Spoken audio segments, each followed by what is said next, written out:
Assalamualaikum warahmatullahi wabarakatuh. Kali ini saya mau bicara tentang pernyataan politisi PSI, Ade Armando, yang mengatakan bahwa Gibran Rakabuming Raka, Wakil Presiden Republik Indonesia saat ini adalah Wakil Presiden yang terbaik sepanjang sejarah.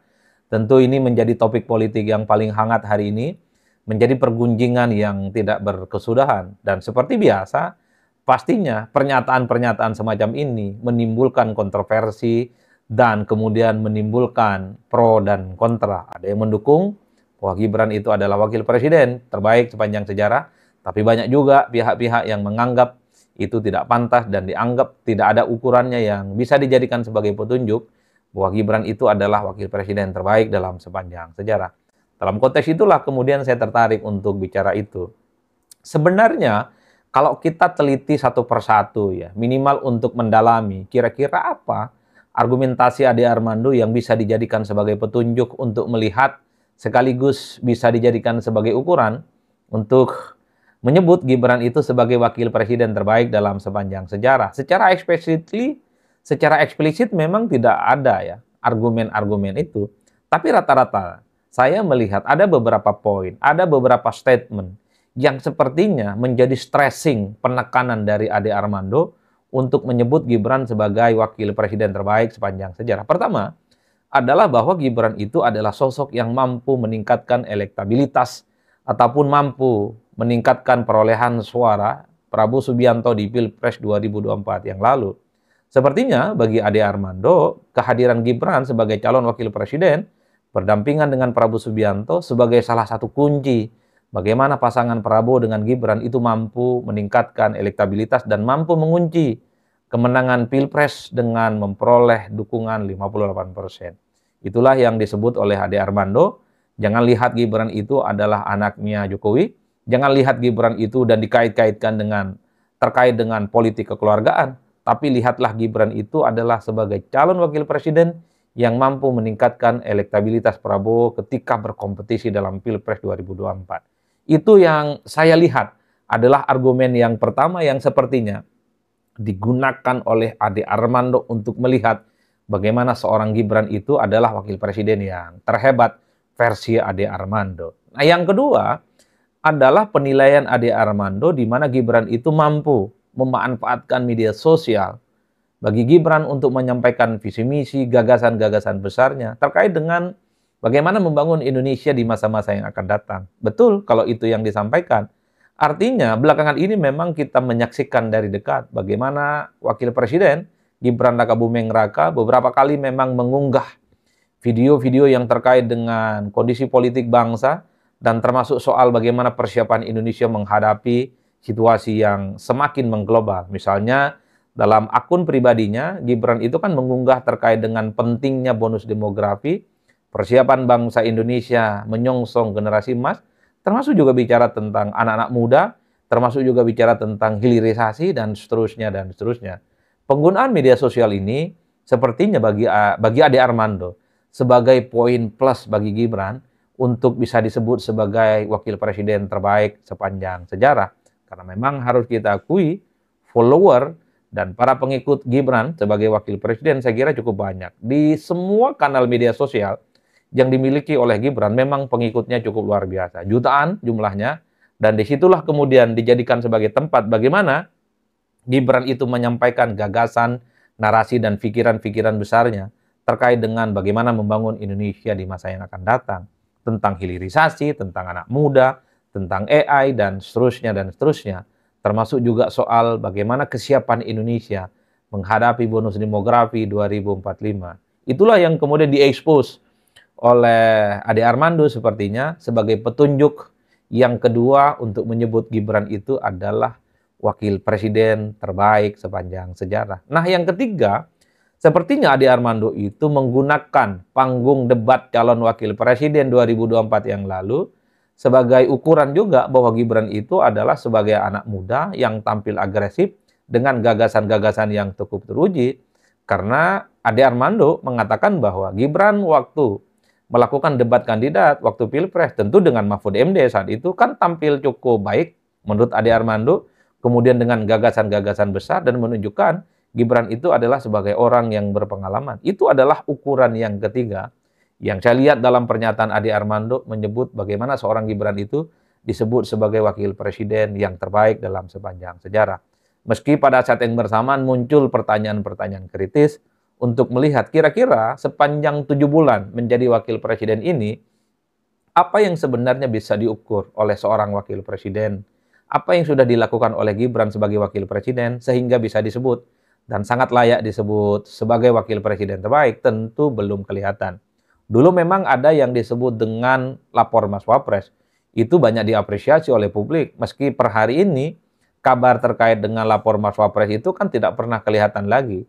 Bahkan misalnya dulu kita sering melihat bagaimana Mas Gibran itu adalah sebagai sosok yang sangat sekali aktif, belusukan dari satu tempat ke tempat yang lain, mengunjungi sekolah-sekolah, memberikan buku gratis, memberikan susu gratis, dan seterusnya, dan seterusnya. Itu adalah model komunikasi yang dilihat oleh publik waktu awal-awal menjadi wakil presiden.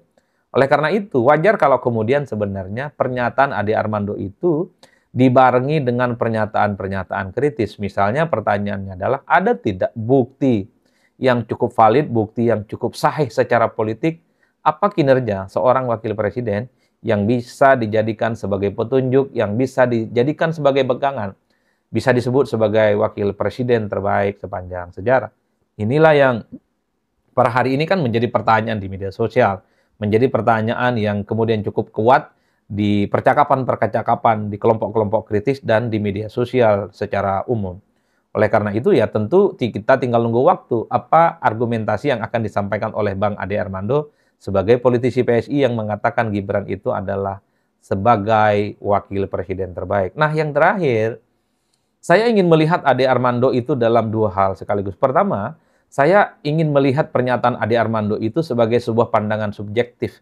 Karena selama ini memang harus kita akui, sejak awal memang Ade Armando itu memang memiliki pandangan-pandangan yang cukup positif, termasuk dukungan-dukungan yang cukup positif kepada Gibran ketika tampil dalam pentas politik nasional. Terutama misalnya ketika Gibran itu mencalonkan diri sebagai calon wakil presiden Republik Indonesia. Sejak saat itu memang kalau kita mendengarkan statement-statement pernyataan Bang Ade Armando, secara umum memang selalu positif dan memberikan apresiasi yang cukup luar biasa terkait dengan segala hal, tingkah, pola, perilaku, dan statement-statement yang selalu keluar dari seorang Gibran Rakabuming Raka. Dalam konteks itu, ini tentu adalah pernyataan subjektif yang saya kira memang tidak bisa dilepaskan dari posisi Ade Armando sebagai politisi yang memang cukup identik dan memberikan dukungan secara total kepada Gibran. Nah yang kedua harus dilihat bahwa Ade Armando ini adalah politisi PSI. Kita tahu bahwa PSI itu adalah partai politik yang paling identik dengan Gibran. Jadi ketika Gibran mulai bersih tegang, ketika mulai terjadi kegaduhan dengan PDIP, partai asal di mana Gibran tumbuh dan besar, PSI adalah sebagai partai politik yang menurut saya memang paling terdepan. Selalu pasang badan memberikan dukungan politik secara total kepada Gibran, memberikan dukungan-dukungan secara penuh, memberikan apresiasi dan komentar-komentar positif terkait dengan segala apapun yang terkait dengan pernyataan Gibran dan perilaku-perilaku politiknya. Jadi oleh karena itu wajar kalau kemudian pernyataan Ade Armando itu oleh publik menimbulkan kontroversi dan pro dan kontra. Tapi bagi saya ingin menyikapinya bahwa pernyataan Ade Armando itu harus diletakkan dalam konteks karena beliau, Ade Armando, adalah secara personal, secara subjektif, dan secara kepartaian memang cukup dekat dengan Gibran. Wajar kalau kemudian pandangan-pandangannya cukup positif, wajar kalau kemudian selalu memberikan apresiasi setinggi langit kepada apapun yang sudah dilakukan oleh Gibran Rakabuming Raka. Meski di seberang yang lain banyak pertanyaan-pertanyaan kritis, kalau Gibran disebut sebagai wakil presiden terbaik sepanjang sejarah, itu artinya Gibran itu lebih baik dari Yusuf Kalla yang pernah jadi wakil presidennya SBY, yang pernah juga jadi wakilnya Pak Jokowi. Itu artinya kalau Gibran disebut sebagai wakil presiden terbaik, itu artinya Gibran tentunya lebih baik dari Kiai Ma'ruf Amin, terbaik juga dari Pak Budiono sebagai wakil presidennya Pak Jokowi beberapa waktu yang lalu. Itu kan pertanyaan-pertanyaan yang muncul di publik. Oleh karena itu, bagi saya, di akhir sebuah percakapan ini, saya ingin katakan bahwa pernyataan Ade Armando itu tentu tidak bisa dilepaskan posisi Ade Armando sebagai politisi PSI dan secara personal memang cukup positif kepada Gibran. Itulah yang saya sebut sebagai preferensi personal dan posisi politik yang memang tidak bisa dilepaskan. Meski pada saat yang bersamaan tentu kita tidak bisa menutup mata, di luar PSI, di luar Bang Ade Armando, pastinya banyak pihak yang tidak terima. Oh, itu adalah pernyataan-pernyataan yang tidak terukur, karena sampai detik ini misalnya tidak ada ukuran yang bisa dijadikan sebagai pegangan bahwa wakil presiden saat ini kinerjanya itu terbaik dan bisa dibandingkan dengan wakil-wakil presiden sebelumnya. Ada juga yang mengatakan bahwa terlampau dini, baru 7 bulan kok jadi wakil presiden, kok sudah disebut sebagai wakil presiden terbaik sepanjang sejarah. Banyak juga yang mengatakan bahwa ini Ade Armando adalah pernyataan-pernyataan yang sangat simplistis, menyederhanakan persoalan bahwa Gibran itu terbaik di antara yang lain. Inilah realitas politik kita, pastinya pro dan kontra. Bagi Ade Armando tentu Gibran itu adalah wakil presiden yang terbaik. Mungkin bagi yang lain, wakil presiden yang terbaik itu adalah Kiai Ma'ruf Amin. Mungkin bagi yang lain itu wakil presiden terbaik itu adalah Yusuf Kalla. Mungkin bagi yang lain itu wakil presiden terbaik adalah Pak Budiono dan seterusnya dan seterusnya. Artinya apa? Klaim-klaim dan penilaian politik semacam ini dalam konteks demokrasi bagi saya itu adalah perkara biasa. Tidak perlu ribut-ribut, tidak perlu tegang-tegangan. Yang paling penting adalah kita tetap guyup dan tetap harmonis. Apapun argumentasi-argumentasi yang selalu sampai di permukaan publik. Setiap orang pasti punya penilaian.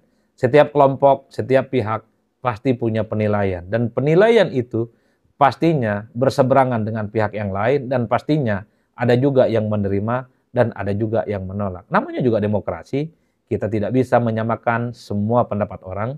Begitupun dalam demokrasi, kita juga tidak bisa maksa-maksa pendapat orang itu harus seragam seperti apa yang kita yakini. Yang penting, kita nikmati kebebasan berpendapat, tidak boleh hoax, tidak boleh fitnah, tidak boleh membabi buta. Saya kira di situ.